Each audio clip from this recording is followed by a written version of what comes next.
Discussing that today and discussing, stages of the tournament and how you should adjust based on what stage you are in. And I think a lot of people have unrealistic expectations, especially towards the later stages. Before we get started with that, though, we have a big sale going on right now. Check it out at pokercoaching.com/Cinco de Mayo. I realize a lot of you are stuck at home enjoying your tequila.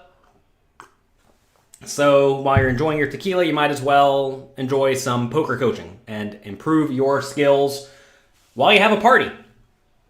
Because what's better than learning poker and having a party? So today, stages of the tournaments. This is a question that one of you asked me about, so I can remove it from my list. I have a bunch of topics that you all sent in for me to discuss, so I appreciate that. If you ever have ideas for things for me to talk about on a little coffee, email them to me, support@pokercoaching.com. I'm happy to hear from you. So, stages of the tournament. I personally don't really think about stages of the tournament. And I think what happens to a lot of people is they think, oh, I'm in the early stage, so I should do blank. Or I'm in the late stage, so I should do blank. But really, I'm more so thinking in terms of stack depth. And not even my stack depth, but effective stack depth. Because sometimes, let's say you're on the bubble, right? Sometimes on the bubble, you may have 100 big blinds, but everybody else has 10. Other times, you may have 30 big blinds, and everybody else has 30. Those two scenarios are going to play out incredibly differently, even though you are on the bubble in both scenarios. So just the straight idea of, I'm on the bubble, therefore I should do blank, does not really apply. Instead, what applies is, what is my stack depth compared to my opponents? And what are the relevant payout implications? That said, we'll talk about early stage, middle stage, bubble, just in the money, final table bubble, 5-handed, 4-handed, 3-handed, 2-handed, etc. So we'll be discussing all of that today. If you want lots and lots of information about this, again, check out pokercoaching.com/Cinco de Mayo. If you're enjoying this, click like, click subscribe, click share. I would appreciate it. All right, so at the beginning of a tournament, you should basically play it like a cash game. The only difference, I think, is that you need to be a little less willing to go for thin value once the pot gets big. Because you don't want to lose a large chunk of your stack and then not have a ton of chips. Is anybody having trouble on the YouTube stream? It seems like the YouTube stream is working perfectly. If you're watching this on Instagram, check out youtube.com/pokercoaching or twitch.tv/Jonathan Little. Either of those will give you the stream with chat that you can see from everybody else. All right, so in the early stages of a tournament, you should really just play kind of like a cash game. Not a whole lot changes. Besides, you don't want to lose big pots going for thin value, because whenever you make a marginal play, when I say thin value, you mean either thin value or like a marginal bluff. In those scenarios, you are going to want to make sure you have a big edge when you're putting a lot of chips in the pot. One way or the other. Like some bluffs are just obvious and you should take them. Some value bets are just obvious and you should make them. But if it's thin, one way or the other, you should probably shy away from it. Because if you lose a big pot, let's say you go from 100 big blinds down to 20, well, now you just lost a ton of your profitability in the early stages of a tournament. And you would rather avoid that if possible. That doesn't mean you should be a super nit. It doesn't mean you should be overly tight. But it does mean that, you got to be smart and not go for that. You may say, what if I'm playing a re-entry tournament where I can just bust and re-enter? The problem with that is that you don't want to think of each tournament as one actual long tournament, no matter how many times you re-enter. You want to think of each re-entry as one individual entry to any random tournament. A lot of people feel like they have to stick around in a tournament. They have to re-enter over and over and over again, because they're somehow emotionally involved, or they have to win this particular tournament. But I can go ahead and tell you, there's going to be lots of tournaments that you're going to play in your career, and you should not be emotionally attached to any of them. And realize that if you bust and you re-enter, you basically just squandered all of that ROI for that entire tournament. So you do not want to do that. So early stages, basically play it like a cash game, but slightly tighter once the pots get very big. Obviously, if you're playing against maniacs who don't care about payout implications, then, don't be quite so tight if they're blasting it, right? So if they're going to be blasting, then you don't need to be folding out pretty strong hands, right? But then how many minutes should you re-enter? Depends on well, a few things. It depends on your bankroll. Depends on how willing you are to accept variance. Depends on the structure of the tournament when you are re-entering. Because when you re-enter, you're just buying into a new tournament with that current structure. So like say you buy in last second, where you can buy in for 10 big blinds, like it's happening on some of the online sites like GG, ACR, etc. You're basically saying, I think I have a positive ROI in a tournament where I start with 10 big blinds with what is going to be a very turbo-y structure. Maybe you do, maybe you don't. I would venture to say you probably don't. And even if you do have an ROI there, a positive ROI, it's going to be like 2%. So if you have a 2% ROI, that requires you to have like 1,000 buy-ins in your bankroll, which is fine if you have it and you're willing to take on the variance, but most people are not. So that's that. Today's stimulus day for you. Congrats on the score. All right, so once the stacks start to get shorter in the middle stages, what is the middle stage? Let's pretend like half the field to, 20% of the field remains. Once we start getting here, stacks will inevitably start getting shorter. You still would prefer to make sure you're getting your money in with a decent edge, either by having a reasonably strong value bet or by bluffing with obvious bluffs. But at the same time, you're going to bust at this stage of the tournament sometimes. A lot of people get depressed when they start kind of getting near the bubble over and over and over again, and they bust. Like, why do I keep busting? I get ace king, I have 20 big blinds, I get it all in, they have nines, and I lose. And it happens over and over and over again. And recognize that happens, right? You are going to have to win some all-ins in every poker tournament you play. Very rarely are you going to have just a nice, steady upswing where you just win the tournament. Funny enough, I have two WPT titles right behind me. We have a little circular ball one or circular disc one right there, and we have a globe one right up here. The circular disc was at Mirage. I got it all in about 20 times in that tournament and won the vast majority of them. That was lucky. Actually, right at the end of day one, I lost a big flip. I had, it was either ace king against tens or tens against ace king, one of the two, I don't even remember. It was against Michael Binger, and I do remember that. And so we got it all in for like a 200 big blind pot or something absurd, which was probably too big. But back in the day, we were all blasting. We didn't know what we were doing. And I lost. So I was down to like 8 big blinds. I come back for the next day, and then I just win every hand for the rest of the tournament. Sometimes that happens. And clearly, you got to be pretty lucky to win every all-in. This one over here, though, at Foxwoods, I had basically the chip lead the whole tournament and just kind of ran over the table the whole time. It was not all in much at all. And that is very, very important to realize that you're going to have different experiences when you play tournaments, right? So understand that sometimes you're going to run hot. Sometimes you're going to just run over the table. Sometimes you're going to be somewhere in the middle. Sometimes you're just going to get completely crapped on and lose every hand you play. And that is A-okay. I was reviewing all my tournament hands from the other day when I played on Sunday, and 2 tournaments I actually busted on the first hand. Now, to be fair, they were the first hand of a late entry, so I'm buying them like 15 big blinds. But that kind of thing happens. So recognize that that is normal. What if you go really card dead with a big stack in the later stages of the tournament? Stay with 100 people left. Well, 100 people out of what? 100 people out of 10,000 or 100 people out of 150, right? Usually you want to just use blockers as bluffs. You're never super card dead to where you just don't have any king 3 suiteds, right? So if someone raises and you're in the cutoff hijack, low jack, whatever, you can just pop it in there with a 3-bet, but look for spots. But like you just can't push it all that much, because if everyone else is playing reasonable cards and you're also doing your best to play reasonable cards, you can get a little bit out of line, but you really can't get a lot out of line. So I would tell you to follow the implementable charts at pokercoaching.com, and you're going to find there actually are a decent amount of spots where you may not be 3-bet bluffing. If you're not a Poker Coaching member, go to pokercoaching.com/Cinco de Mayo right now and sign up. If you don't like the content there after you sign up, tell us you want a refund. If we do not help you, we do not deserve or want your money. We want to make sure that you are making the most out of the content that we give you.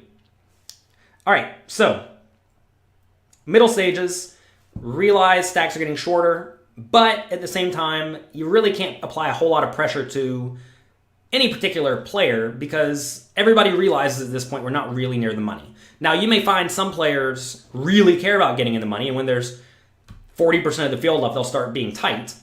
But most people don't. Most people realize that that's just not the case. And also, in today's tournaments, for the last 10 or 15 years, well, maybe 5 or 10 years, they've paid about 15% of the field instead of 10% or less like they used to pay in the past.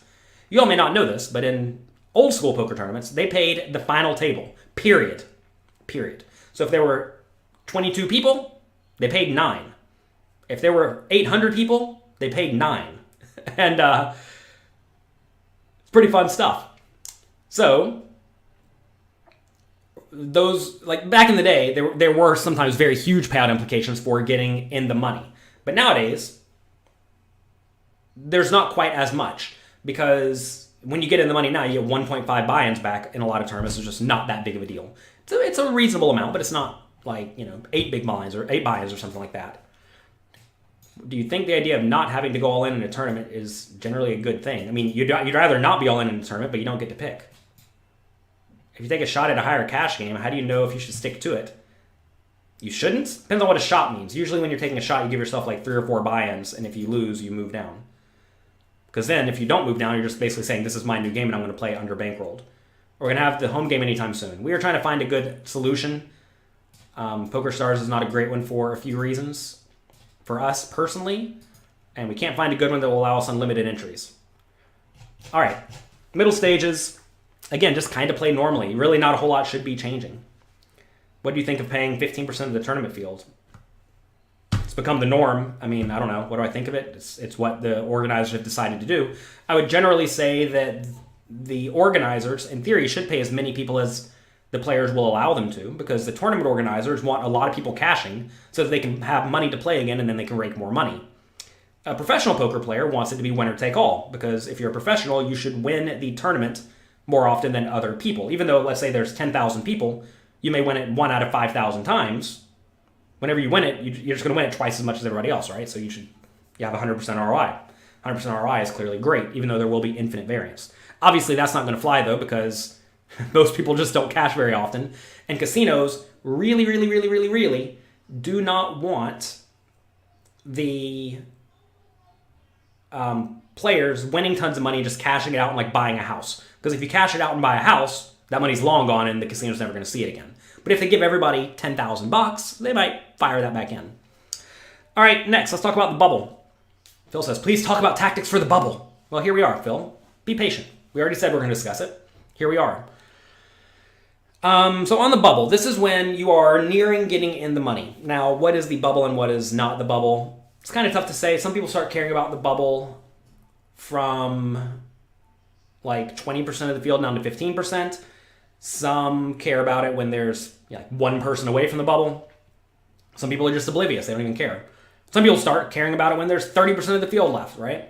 So it's always difficult to know how much pressure you can apply in various scenarios. But typically when you are the big stack on the bubble, you want to be applying lots of small amounts of aggression. So if they fold you want to be raising a lot, assuming you're not going to be getting jammed on a lot.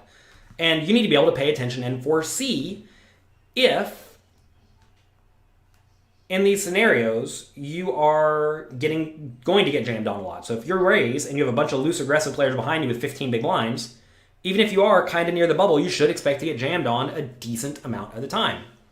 Marcus says, min-raise almost every hand is the big stack. You should not min-raise almost every hand is the big stack. If you have low cards and you're in early position, that is not a good spot to raise.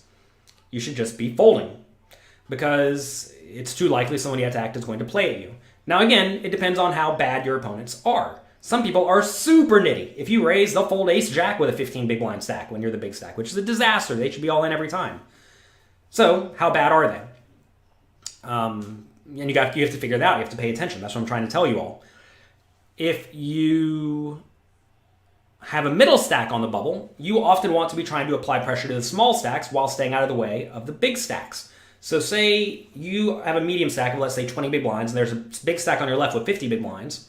You're going to just have to be tight unless the big stack is oblivious. If the big stack doesn't care that you're on the bubble and they don't care that you have a 20 big blind stack, they're just going to fold if you raise a lot. Well, then you can just raise a lot. You can act as the big stack. But if they're going to 3-bet you every single time, then if you're going to be getting 3-bet a ton, you clearly can't open very wide, because that's just going to make you become a short stack, right? So you want to look for situations that are going to be advantageous for you in positions which are not. If the big stack's on your right and they fold, and you have the medium stack and everybody else has a shallow stack, well then you get to min raise a lot, right? And that is going to be highly beneficial to you. So you want to be trying to find where can I apply pressure and pick the pots very frequently. As the shallow stacks, so it depends on what a shallow stack is. Sometimes a shallow stack is 5 big blinds, sometimes it's 15. In those scenarios, you often want to be applying pressure to the medium stacks. And you usually want to be doing this by just open jamming. When you do have a shallow stack on the bubble, you can't really get away with min raising, because when you min raise and get jammed on yourself, you can really only call it off with very good hands. And you would rather just open jam with all of your reasonable hands. Now, again, it depends on the exact scenario. Sometimes you need to be tight, sometimes you need to be loose. There was a tournament in Barcelona I played one time where we were on the bubble. The bubble started on like day 4 or something. We show up on day 4, maybe it was day 3, I don't know what it was. And a player didn't show up. And we knew we were going to be in the money in about 10 hands, just based on how many chips that short stack had who just didn't show up. So, knowing that, what should everyone do? Well, the big stack should be raising a ton, and everybody else should just sit around and wait their 10 hands and collect their free cash for $15,000 or whatever it is. So, if that's the case, then you should really be very, very tight. So, what actually happened in this tournament? Well, it turns out 2 medium stacks decided to get involved in a pot. Someone raised, someone 3-bet, the other one 4-bet all in, the other one called. For like 50 big blinds, 40 big blinds, something like that. One of them had ace-king, one of them had queens, and one of them was out. And that person who didn't even show up, who started the day with 1.5 big blinds, they got in the money. And as Cool Monkey says here, is tournament poker really about luck? Obviously not. Because right here, those 2 players basically lit on fire a total of about $15,000. So is that luck? No, they're bad. If you're bad, it's not about luck, right? If everyone has the same skill, then everything is all luck. But everyone does not have the same skill level. One guy decided to not even show up. Think about how bad you have to be to not even show up, right? To be fair, like maybe the person had something better to do. Maybe they were a billionaire and they had a meeting they had to go to or something. But at the same time, it's pretty bad to not show up. It takes an immense lack of skill to play literally 0% of hands. You may say, oh, something maybe happened. Well, you got to plan ahead, right? That's why you show up to the tournament 30 minutes early. That's why you don't have other things going on before the tournaments, etc., etc., etc. But anyway, to say things are all about luck implies there is no possibility for a positive ROI. Like roulette is all luck, right? Is craps all luck? I would venture to say no. Because you can play craps in a way that makes you lose a little bit or lose a lot. Whereas in roulette, every single bet you make is going to lose the same amount, besides a few that lose slightly worse. But the vast majority of bets on roulette lose the same amount. In craps, the bets lose huge spreads. So if you're playing things like a craps tournament, there's actually going to be a pretty good amount of skill there. Assuming you're playing against people who are not competent. Because they're going to be making bad bets, and you're going to be making good bets, right? Good bets that lose less. What about a poker tournament, right? Can you play your cards better than your opponents play their same cards on average? Obviously you can, right? Which means, no, it's not all about luck. Obviously there's luck involved, because you can just get all bad cards, or you can get all good cards. But the idea that you want to be thinking about this a ton is just ridiculous, because it doesn't matter. It just doesn't matter. As long as you are playing with a positive expectation, you will win in the long run. I'm currently backing a player to some extent, and his EV big blind per 100 graph is like straight up. But his results are straight down. I've been watching his games, and he's just like making deep runs, getting it in, and losing. It's like over and over and over and over and over again. And that happens. But it's a small sample, right? You have to realize small samples don't really matter. And when I say small sample, I mean like 500 games, 500 tournaments. That's as much as many people play in 10 years in live poker. But that's why volume is important. All right. So on the bubble, there's the shallow stacks. You really want to make sure that you are focusing on, can I realistically just play kind of tight and get in the money? And also, you want to make sure that you don't just like blind out. Just stone blinding out to get a min cash usually isn't the best idea because then you have literally no chance to win the tournament. There are a few exceptions to this. Like say you have 5 big blinds and there are 4 other people with 2 big blinds. Yeah, you should blind out until one of those people go broke. But if you have 8, let's say you have 12 big blinds and everybody else has 10 big blinds, you don't really just want to sit there and play super nitty because first off, they're under like no immense pressure. And at the same time, like someone's gonna have to make something happen. And maybe that is you at that point. So you do want to be paying attention to that. Also, you want to pay attention to the strategies of the other players. Meaning, like say you have the 12 big blind stack and the other 4 players have 10 big blinds and you're on the bubble. If they're all just super duper nits, they will blind out. They will sit there and blind out, which means that you will have to sit there and blind out, which means you're going to get in the scenario where they have 1 big blind and you have 3 and they're going to be flipping and you're going to be flipping to see if you get in the money, which is fine, but at the same time, it really kills your chance to actually win the tournament. Whereas with a 12 big blind stack, you actually do have some chance to double up to 25 big blinds and then make a reasonable run. So at that point, you're asking, is it worth it to collect a free min cash, or almost free min cash, in exchange for never winning the tournament, or basically never winning the tournament?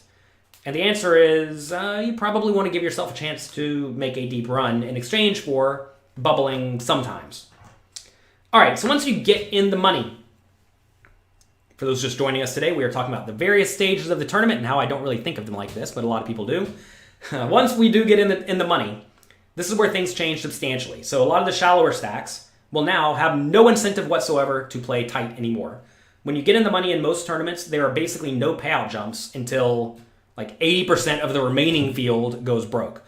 Like let's say when you get in the money, you get 1.5 big blinds. Let's say there are 100 people. When you get down to like 40 people or 30 people, maybe you get 3 buy-ins. Did I say big blinds? When you get in the money, you may get 1.5 buy-ins. When you get down to like the top 3% of the field, you may get 3 buy-ins. So it's not a big jump whatsoever. So in this scenario, you want to be playing lots of pots and trying to get a hold of chips because there really is no substantial reward for being tight at this point. A lot of people think there still is, though. They'll say that they get an extra 0.2 buy-ins, and they'll play super nitty right then to try to collect that. And while you maybe should be a tiny, tiny bit tighter, you also should not worry about it so much because it's just not that big of a deal.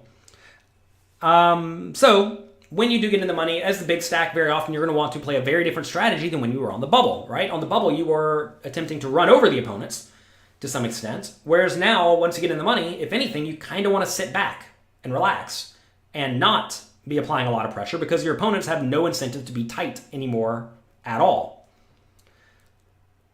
Let's see. You was in the hijack. You went all in with King Jack suited for 13 big blinds and you lost. Yeah, that's how it goes sometimes. Nice, easy shove. All right, so inevitably, you'll get down to the final table bubble or maybe down to 20 people or something like that in the tournament. This is assuming we start with a big field, so now we're actually pretty deep in the game. So now, what should change? And the answer is pretty much nothing. A lot of people put an immense amount of value in making a final table, especially in live poker.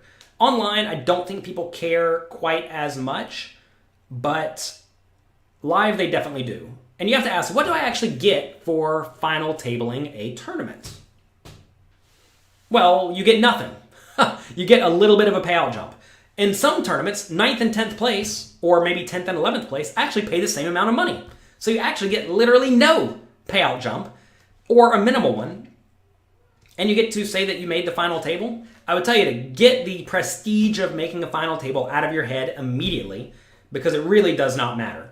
If they put you on TV, maybe you value being on TV playing poker, especially if you've never had that before. What's that worth, right? Are you willing to give up your chance to win the tournament in exchange for getting on TV? Maybe you are, maybe you aren't. Back to this championship at Mirage. There it is. There was a player who made a deep run with me who one of my friends overheard him talking to one of his friends on the rail, and he was saying, like, yeah, I'm just going to play really tight and get in the money. I'm going to get on the WPT TV table. He really wanted to make the WPT final table and be on the Travel Channel. That's back in the day, for those who did not know. World Poker Tour started on the Travel Channel. So he really wanted to be on the Travel Channel. Or was it Game Show Network at this point? I don't remember. Time flies. Anyway, my friend relayed me this information, and every time that player raised, I 3-bet. Literally every time. We were down to 7 or 8 players. He raised, I 3-bet every time. And he folded the vast majority of the time. And that knowledge is very, very powerful. Knowing that this player really, really, really wants to make the TV final table, which is when you're down to 6 people on WPT.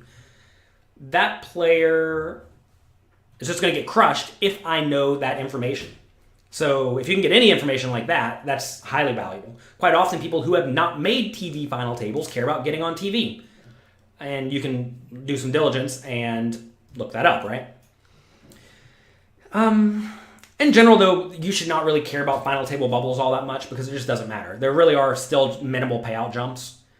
And that's that. So once you get to the final table, now you want to be asking, where are the payout jumps? Sometimes they're not where you may think they are. For example, on the World Series of Poker main event, sometimes they have a giant bubble at the final table because they want everyone at the final table to get $1 million because, $1 million means you're set for life nowadays. So they think. So let's say 10th place is 600K, 9th place is $1 million, 8th place is 1.025 million, and 7th place is 1.1 million, and then 6th place is 2 million, and then 5th place is 3 million. You see here, there's this absurd jump from 10th to 9th. Then there's no jump at all from 8th to 7th to 6th, or whatever it is. So in that scenario, you have to realize once you do get that payout jump, there's no more value in being tight anymore. So you always have to be aware of, are there actually relevant payout jumps in this particular spot or not? Usually at the final table, there's not a ton of payout jumps between something like 9th and 5th-ish place. You may double the amount of money you get, but doubling the amount of money you get is not all that relevant when, let's say 9th place is 100K and 1st place is $1 million, right? You'd much rather try to get the $1 million, even though it's going to result in you getting 5th, 6th, etc. some portion of the time. So understand that. Usually at the final table, initially, you want to kind of shoot for the moon. And, if you look behind me back here, we have lots and lots of trophies. Can you all see all these trophies? We have lots and lots of trophies. And we also have a whole lot of 6th and 7th and 8th places that are not represented back there. And that's okay. Right? You want to make sure that you give yourself the best chance of winning the tournament so you can win a substantial amount of money. What happens if people decide to try to make a deal when you don't have chips? I have an article. Google Jonathan Little, let's not make a deal. I discussed deal making there extensively. So at the final table, some people will still care about the payout jumps. In general, same logic applies as the medium stack. You should be applying pressure to the short stacks. As the big stacks, you should be applying pressure to the medium stacks. Medium stack really does have to be just kind of tight if they're really short stacks. So you want to just play good, fundamentally sound final table strategy. I discussed this thoroughly in 2 of my books, Excelling at No Limit Hold'em. I had a chapter on final table play. And in Secrets of Professional Tournament Poker, where I have lots of content there as well. I have a new book coming out, Excelling at Tough No Limit Hold'em Games. There's a chapter by a guy named Jaffe. He's one of the absolute best online players in the world, and he has lots of interesting strategies when it comes to playing the middle stack at a final table to let you play slightly more hands. Usually includes a lot of limping and playing a lot of medium-sized pots, which is an interesting strategy. It's a tough one to implement, but, turns out if you're one of the best in the world and you navigate post-flop well, you can do it. And he has it's 50-page long chapter on that. So that's a lot of fun. So once you get down to 5-handed and 3-handed, this is where they're starting to become very big payout jumps. 5-handed, same logic still applies. You're really going to find the same logic applies in a lot of these scenarios. When you have the big stack, you want to be applying pressure to the medium stacks. And you want to make sure that you don't do anything to really jeopardize your big stack. So you should be doing a lot of raising, perhaps a lot of jamming over raises if they're also shallow when people open. But you don't want to just be like running big bluffs into players who also just must have good hands, right? Like say someone's playing 25 big blinds deep and you raise and they 3-bet, and they haven't 3-bet in, 40 hands. They probably have a good hand. So if you have something like ace-9 offsuit there, you should not just rip it in because you have a good blocker. You should fold. And I think what happens to a lot of big stacks is they get in their head that they are the big stack. They have to be the table bully. And that is absolutely not what you want to be doing. So that's it. Heads up, just play good, fundamentally sound heads up strategy. When it comes to making deals, I would generally suggest you don't, for many, many, many, many, many reasons. You can read about that at, search Jonathan Little, Let's Not Make a Deal. All right, you all typed infinite questions not related to what I was discussing. You defined bubble as making the final table. I thought it meant being in or out of the money. We have two bubbles here. We have the bubble and the final table bubble. We already discussed the bubble. Maybe you showed up late. We discussed the bubble, then we discussed being just in the money, then we discussed the final table bubble. Those are different things. And like I said, the final table bubble should be irrelevant, although it's not for many people. You think all of the topics, every single one of them, in Secrets of Professional Tournament Poker are still relevant in today's game. I'm sure there's at least one that is not. That said, it's a very good book, and I actually went through it recently, and the vast majority of it still applies. I will say back then when I wrote the book 10 years ago, I did not necessarily know why I did what I was doing, but it turns out the vast majority of the strategies were very, very good. So that's fortunate. If you have any questions about buying a particular book or whatever, send an email, support@pokercoaching.com. When will the next excelling book be released? June or July? I am basically done with it, so that makes me so happy. That was a giant project. Are you making good cash flow with this business? Or do expenses exceed gross income? No, we make money. For the longest time, though, I was losing about $2,000 a month. For about 10 years, just as a thank you to the poker world, I ran a poker training site, losing about $2,000 every month. And it turns out when you do something for the good of the community for many, many, many, many years, eventually people pay attention and they start signing up. I'm always happy to help out the community because I've been helped out immensely by the community. If people are not aware of ICM, how can you adjust? Don't try to abuse ICM then and then just play good, solid chip EV poker, right? Recognizing that you should still not be making huge ICM errors. Let's see.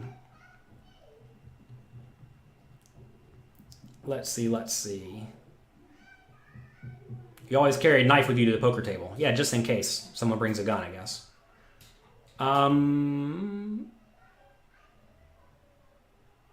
If you all are enjoying this, click like, click subscribe. What's the best way to make sure you have an edge? Study your database. Play a lot online. And then see, are you actually winning money when you play? Look at your big blind per 100. Look at your EV big blind per 100. Look at your return on investment. Look at your in the money percentage. Look at these numbers and see if they are positive and good. If they're positive and good, then you're good to go. If they're not positive and good, then you have a problem. If you don't play online, well, I tell you, put $50 in one of these online sites, get a program like Hold'em Manager, and keep track of what you are doing. I have a lot of the resources I use. I have links to them at jonathanlittlepoker.com/resources. Sometimes people make really bad deals. You made a 3-way chop with a quarter of a stack. Yeah, sure. If your opponents are not aware of math, you should make deals with them. Go to the article and read the article. It very clearly says this. If your opponents don't know math, you should crush them. I even list in that article ways to abuse the math in ways that people don't quite understand. Like you can make a save, or you can make a chip chop, or you can make an ICM chop, or you can do all sorts of stuff that may appear to be fair that is not fair. You may say, is it unethical to make a deal that's not actually fair? Well, it's kind of actually hard to know what a fair deal is, because an ICM deal is not fair, by the way. And a chip chop is not fair. And a save is not fair. None of these are actually optimal. It's actually very hard to figure out how much each person owns. ICM is probably the closest, but it's not even correct. What's the best tip for sit-and-go grinders? Learn to play sit-and-goes. I mean, what kind of question is that? Understand how to play sit-and-goes. I mean, realize payout implications exist. Understand ICM very well. What about making a final table in a progressive knockout tournament? In progressive knockout tournaments, you really just want to have more chips than your opponent so you can collect their knockouts. That is highly, highly, highly, highly, highly important. Highly important. Like very often you'll see like second, third, fourth place makes less money than like fifth or sixth place in these progressive knockout tournaments because they just don't knock out anybody. So yeah, you want to make sure you cover people, which often will lead to big swings in progressive knockout tournaments because in the effort of trying to get a lot of chips, sometimes you're just going to get crushed.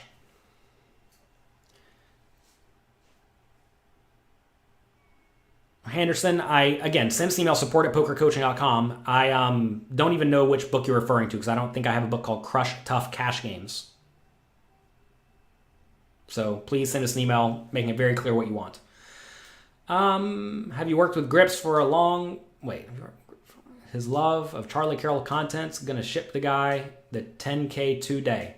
I worked with Grips for quite a while. He has lots of good content out there. Let's see. If you want to win a multi-table tournament like Bryn Kinney, do you play final tables more like cash games? What do you mean like Bryn? I'm not sure what you mean by win like Bryn Kinney. Hello. I'm gonna make a jellyfish. What do you want? You're going to make a jellyfish? Jellyfish. How are you going to make the jellyfish? Crayons. Can you show that? What? That. This? Yeah. This? This is a bracelet we got from the Beau Rivage. Look how dirty it is. That's because it's silver, and silver tarnishes. And if you don't clean it, it will get tarnished. Let's show everybody how dirty this is. Look, we got this from the Beau Rivage. How nasty, huh? Does it actually say what it's from? No, it doesn't. You may not know this, but I actually chopped a tournament and then won this one. Shoot that thing up there. No, that's too heavy. It's way up there. How about up there? This one? Yeah. This one we got from Turks and Caicos back in 2007. We got three-handed with a guy named Mike McDonald and another guy named Choppy. They were the number 1 and number 2 online players in the world at the time. And, you know. Dad, I want to show that poker. This one? No, that. This? Yeah. This book? That book. Show them. Daddy playing poker. This is a book. Jonathan Little on Live No Limit Cash Games with Daddy playing poker. That's right. Daddy wrote that. Did you know that? Did you know I know English? Yeah. Yeah. That's nice. All right, you got to go. Okay, jellyfish. Say bye. Bye. You're going to make a jellyfish? Yeah. Say good luck in your games. And peg a look at the game. Bye. See ya. What can you say? Bye.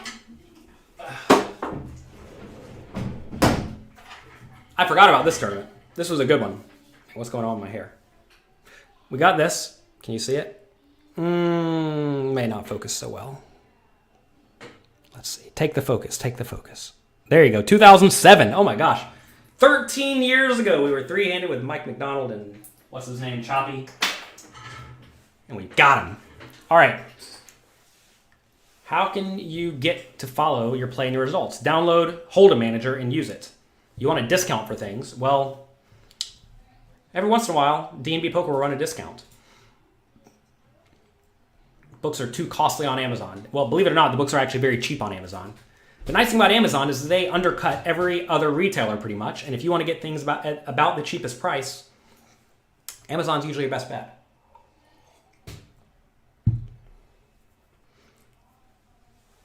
Let's see. Which of my books is best for rebuy tournaments? Realize all tournaments are the same. The fact that you're rebuying does not really matter. Do you know when you're going to be discounting Poker Coaching Premium again? Well, look right over here. Where's it over here? Go to pokercoaching.com/Cinco de Mayo and look at that. We have discounts on all of the content because I realize you're all going to be having fun drinking tequila for the next week or so. So you might as well study poker while you're doing it. You have $4,000 for live poker and you're a consistent winning player. Should you play 1-2 or should you move to 1-3 when you have 6K? Well, so John, this is going to sound bad, but if you only have $4,000, you're not actually consistently winning all that much because, well, let's get out the calculator. Let's say you're making 10 big blinds per 100, which is $20 per hour, times 200 hours. Right? Just one good hard month of play, you will have won that $4,000. So basically you played one good hard month worth of poker, assuming you started with 0, and you probably didn't start with 0. So if that's the case, you have not put in enough volume to actually know you're a good solid winning player yet. Unless you just spent all of your money. I'd tell you to stop spending all your money. That's very, very important.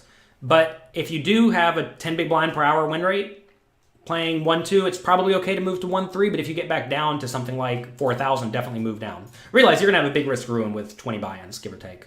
So be careful.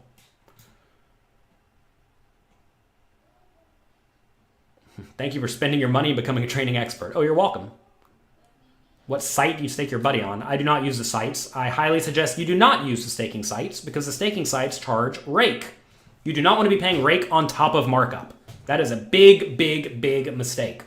Whenever you're backing, by the way this often works is you're backing a player in a tournament where they're going to have about 20 or 30% ROI.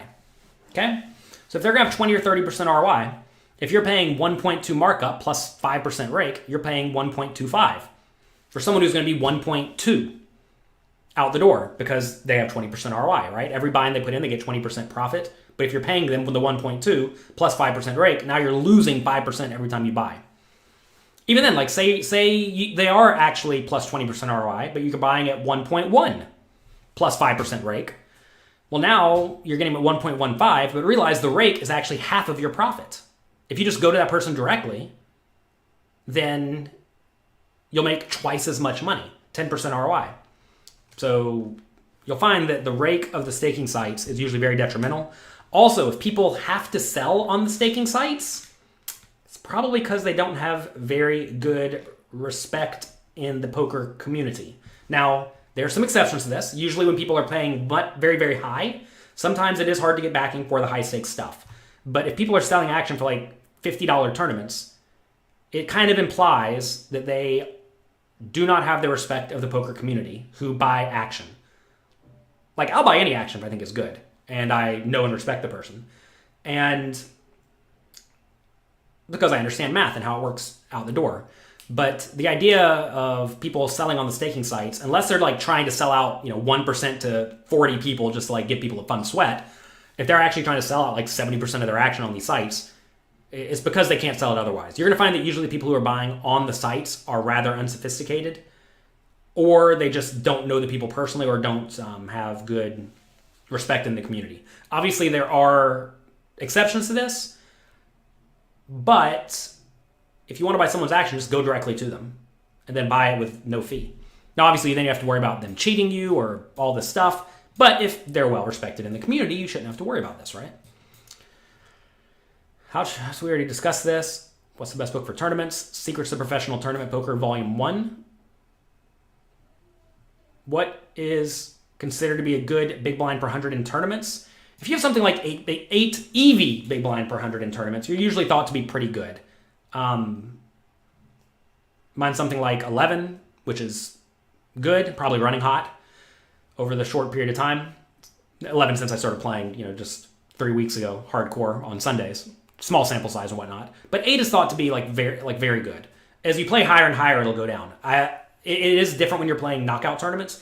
Actually, on a little coffee recently, we went through some of my stats, and we saw that I was losing in the high stakes games. I'm like, this just can't be right because this just doesn't make sense. Not because I couldn't be a losing player, but because I was like crushing the games. And then I realized very quickly I was actually going through a lot of progressive knockout tournaments. And in progressive knockout tournaments, you should sometimes make negative chip EV calls because they have big bounty payout implications, which are not reflected in programs like Hold'em Manager.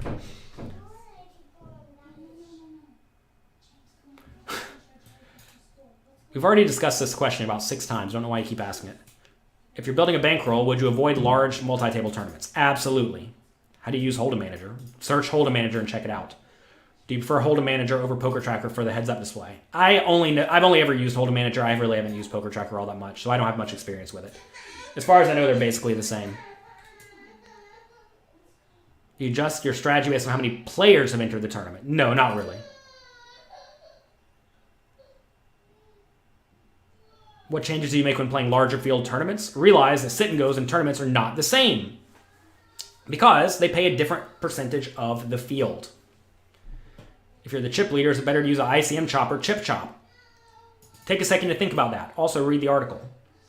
Search Jonathan Little, Let's Not Make a Deal. Can you learn anything on play money tables? I'm sure you can learn something, probably not much useful. You make 20 buys per 100. Should you jump up to... Look, if you're winning at the stakes you're playing at a high win rate, and you're properly bankrolled, yeah, move up.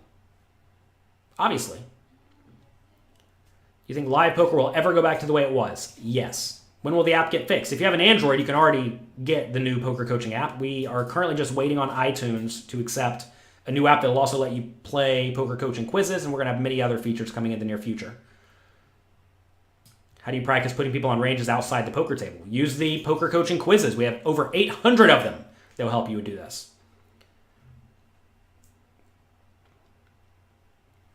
What kind of question is that? A genuine from a paying customer. Oh, I wonder what this question was. You wonder if uo-swang would be so snarky. Uo-swang. I don't know what uo-swang is. All right. I think you're referring to upswing. If you want to talk about snarky people, that is where you want to go for snarky people. Please don't be offended if I do not enjoy your question. If it's been asked 100 times, or if the answer is, at least in my mind, kind of obvious, or just takes a few seconds of thought to figure it out, you should try to learn to figure it out. Realize, I'm not here just to spew all the answers to you. I'm here to also teach you how to think. For example, the question, is ICM chop better for the big stack or the little stack?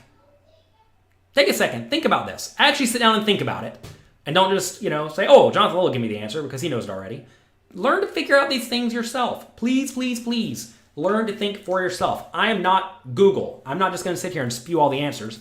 I want to also teach you how to think for yourselves so that you can make good decisions at the poker table when you don't have Jonathan Little to sit there and tell you all the answers. LOL.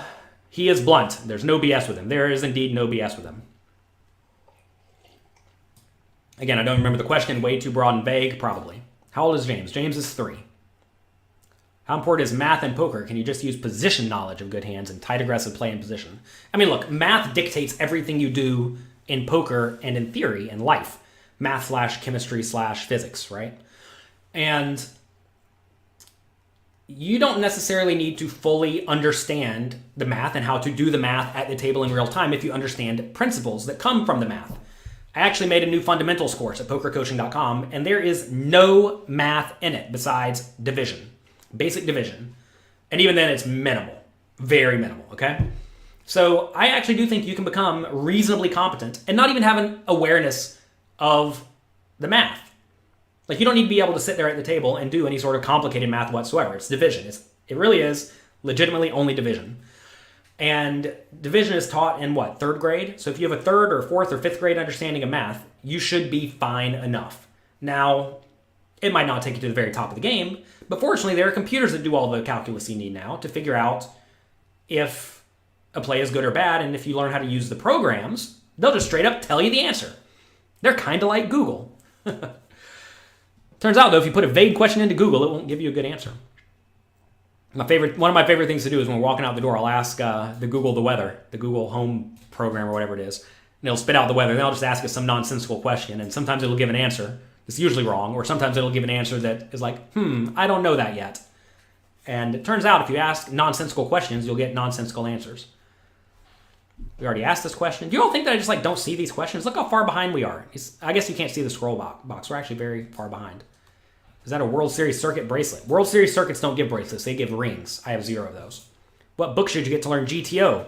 Modern Poker Theory. There it is, right back there. Michael Acevedo wrote it. It is world class.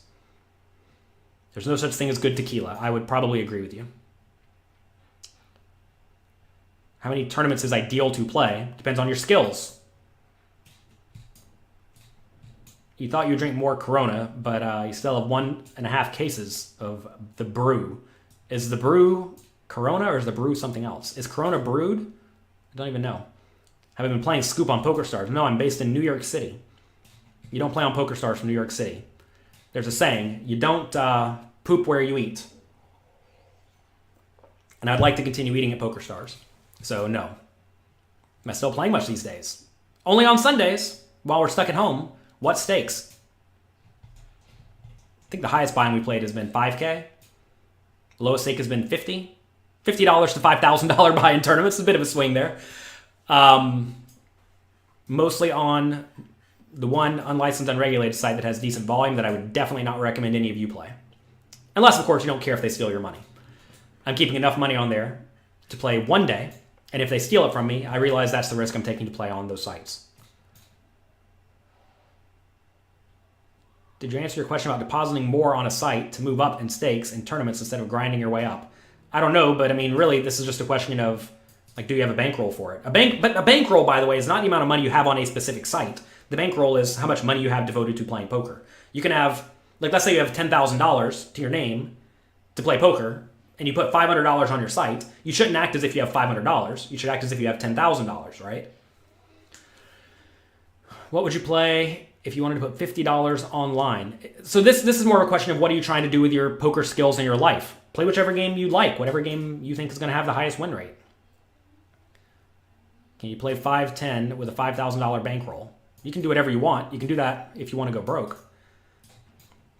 It's important to realize you can actually do whatever you want in poker, and you will have success some tiny portion of the time, pretty much no matter what you do. Do you think there's still a place for knowledgeable recreational players in poker moving forward? You've realized it's not 2006 anymore. Well, that's a good realization. Is there a place for them? You just always want to make sure that you're playing in games that you can beat, right? So find games you can beat and then play them. Recognize you're not going to be the biggest winning player. Have I considered live streaming your online sessions? Yes. I think I was actually the second streamer on Twitch who streamed poker. They banned me, of course, because Twitch did not allow you to play gambling games back then. So I got banned for streaming poker. The third streamer, a guy named Jason Somerville, got famous, so go figure. Go figure, go figure. We're not going to be talking about live poker being rigged today. We're running out of time. What's the best way to build a bankroll? Play a lot of games with an edge. How do you find a community to discuss hands with? Oh, I already made that for you. Go to pokercoaching.com, click in the community tab. It's literally called community. And join the Discord, join the forum. How do you navigate through the initial stages when everyone is shoving? Everyone's not shoving in the early stages unless you're playing really shallow stacked events. Now, you may be playing really shallow stacked events. If that's the case, just realize, sit there, play good cards, get it in with an edge.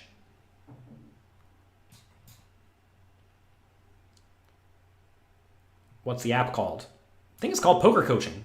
Search Poker Coaching app. I'm not sure. Send us an email, support@pokercoaching.com. Let's see.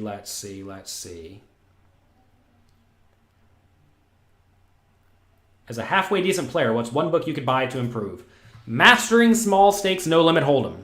And go through the fundamentals course at pokercoaching.com. Go to pokercoaching.com/Cinco de Mayo. You can get a very, very solid discount on that. You don't play micro stakes and you play micro stakes and you don't think ICM is needed. ICM is very needed because if your opponents are not adhering to ICM, they are making significant blunders.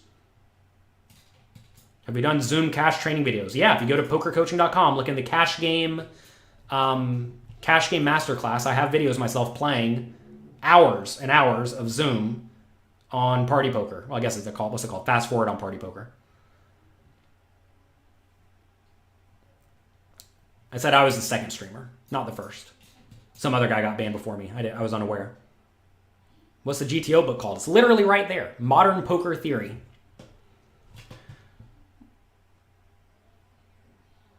What has bigger swings? 27 max sit and goes, or whichever game has more players will probably end up with having more swings, although I'm not entirely sure about that when you talk about progressive knockouts.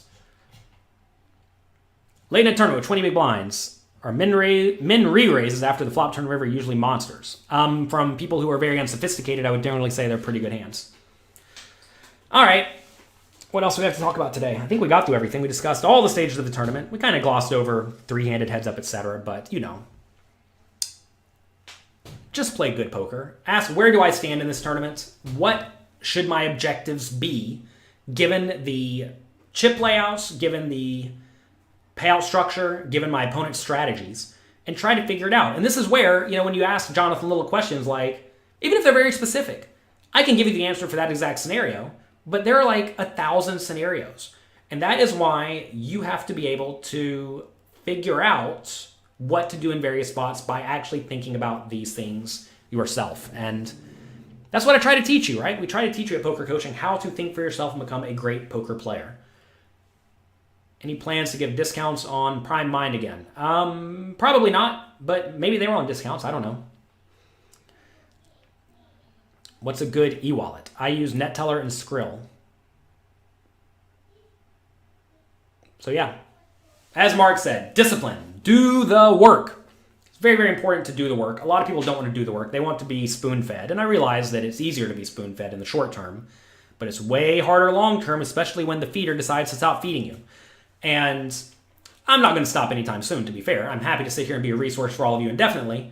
But please, please, please work to better your poker skills. And you can do that for way cheaper than normal right now at pokercoaching.com/Cinco de Mayo. At the moment, because of restrictions, you can't buy my book in Germany. You can probably get the ebooks. Go to dnbpoker.com. If you can't get them on dnbpoker.com, send them an email, and I'm sure they will get you a PDF. I am sure they will get you a PDF. If you can't afford to buy a full book, well, the cheapest ones I have are something like $6. If you can't afford $6, I would tell you to get a job, work the job, get a hold of some money, and then go from there. What's Just GTO's real name? Justin.